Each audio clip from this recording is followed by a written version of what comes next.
Hello everyone, आप screen में देख सकते हैं यहाँ पे चाइनीज़ आर्ट हिस्ट्री की टाइमलाइन लिखी गई है।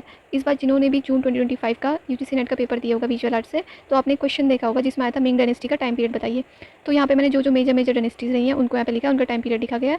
तो आप एक बार इन्हें देख सकते हैं और इन्हें आप नोट डाउन कर सकते हैं, ठीक है। क्योंकि ये आई गेस एक बेसिक क्वेश्चन ही आया था, लेकिन हम लोग इसे नेगलेक्ट कर लेते हैं। इंडियन हिस्ट्री, वेस्टर्न हिस्ट्री में इतना फोकस करते हैं, पर ये बहुत बेसिक क्वेश्चन आया था। जिन्होंने भी ये आर्ट फॉर्म देखा भी होगा ना, उनका क्वेश्चन सही हो गया होगा, ठीक है। तो आप एटलीस्ट इनका टाइम पीरियड और किसके बाद क्या रहे हैं, मतलब एक ओवरव्यू ले लीजिए, ठीक है। ताकि अगली बार इससे अकॉर्डिंग कोई क्वेश्चन है तो आपका गलत ना हो, क्योंकि छोटे छोटे क्वेश्चन हमें बहुत रिग्रेट दिलाते हैं कि हमने एक बार ही देख लिया होता तो हमारे 2 मार्क्स बहुत मीन करते हैं, आप सब जानते हैं। तो लेट्स स्टार्ट। पहला आता है न्यूलिथिक पीरियड 8000 से 2000 BC। फिर आता है जिया पीरियड, प्रोटो हिस्ट्री से, इसको प्रोटो हिस्ट्री भी कहते हैं। इसका टाइम पीरियड है 2100 से 1600 BC। सॉरी अगर प्रोनाउंसिएशन गलत हो, क्योंकि मुझे भी इतना करेक्टली इनका प्रोनाउंसिएशन पता नहीं है, तो आप ये नेम और डेट देख सकते हैं। फिर आता है शांग डायनेस्टी 1600 से 1100 BC। फिर आता है जो डायनेस्टी 1100 से 256 BC। क्वीन डायनेस्टी 221 से 206 BC। फिर आता है हान डायनेस्टी 206 से 220 AD, ठीक है। इसके बाद जो पीरियड आता है पीरियड ऑफ डिसयूनिटी आता है। इसमें काफ़ी सारी पार्ट्स में ये यहाँ पे किंगडम्स डिवाइड हो जाते हैं। 3 किंगडम पीरियड कहते हैं इसको। वी, शू, हांग और ये वू जो थे, ये मेन 3 किंगडम्स थे। और जो उनके अलावा जो थे वो थे जिन, लियांग, हान, जाओ, क्वी, यान, जो, ठीक है। फिर आता है हमारा स्वी डायनेस्टी 589 से 618 AD। फिर आता है टांग डायनेस्टी 618 से 907 AD। फिर आता है लियाओ डायनेस्टी 907 से 1125 AD। फिर आता है हमारा 5 डायनेस्टी पीरियड, ये मेजर 5 डायनेस्टीज जिन्होंने रूल किया था।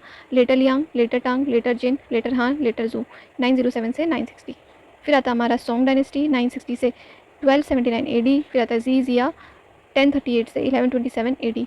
फिर आता है डाली किंगडम 937 से 1253 AD। जिन डायनेस्टी फिर आता है 1115 से 1234 AD।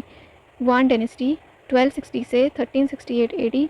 मिंग डायनेस्टी 1368 से 1644 AD। क्विंग डायनेस्टी 1644 से 1912 AD। फिर आता है रिपब्लिक पीरियड 1912 से 1948। इस टाइम पीरियड में मॉडर्न कंटेम्प्रेरी एक्सपेरिमेंटल आर्ट हुई थी चाइना में। पीपल रिपब्लिक आता है 1949 से अभी तक, ठीक है। तो ये रही कुछ मेजर डायनेस्टीज़ और पीरियड।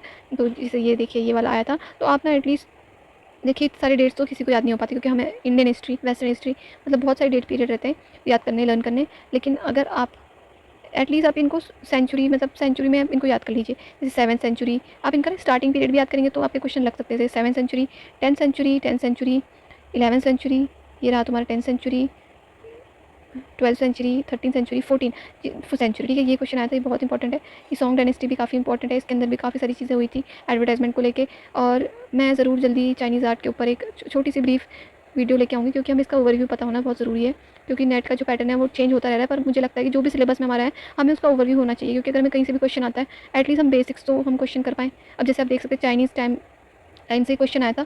आई थिंक ये बेसिक्स ही, इसको बेसिक्स में काउंट करना चाहिए। लेकिन काफ़ी सारे स्टूडेंट्स इसको छोड़ देते हैं चाइनीज़ आर्ट या फिर जैपनीज़ आर्ट को, क्योंकि हम लोग ज़्यादा फोकस होते हैं इंडियन आर्ट में, आर्टिस्ट में, और क्या कहते हैं वेस्टर्न आर्टिस्ट में। लेकिन ना तो कहीं ना कहीं इन्फ्लुएंस हर आर्ट का रहा है, तो हमें एटलीस्ट बेसिक नॉलेज तो होनी चाहिए। जैसे हम आर्ट स्टूडेंट है, तो मैं ज़रूर इस पर जल्दी एक ब्रीफ वीडियो लेके आऊँगी। तब तक आप अपनी प्रिपरेशन कंटिन्यू करिए। थैंक यू, अगर आपको वीडियो अच्छा लगा हो।